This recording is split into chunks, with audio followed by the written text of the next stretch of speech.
not only in discussions. So we must develop our trade, our economic relations between our countries before we look beyond our region.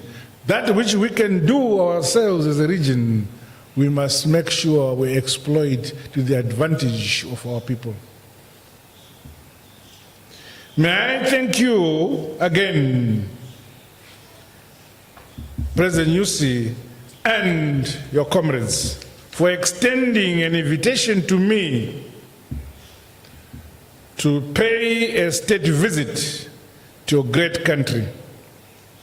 Without even blinking, I accept.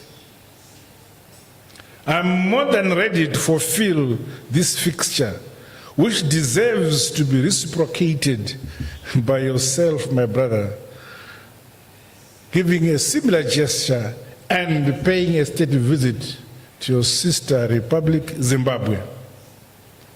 I want to thank you for the wonderful visit which I have paid and you have accorded me and my delegation in Mozambique. With those few remarks, Your Excellency, I thank you.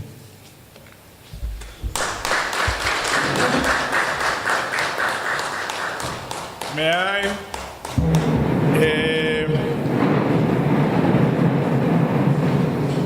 you should forgive me for having forgotten to ask for the toast.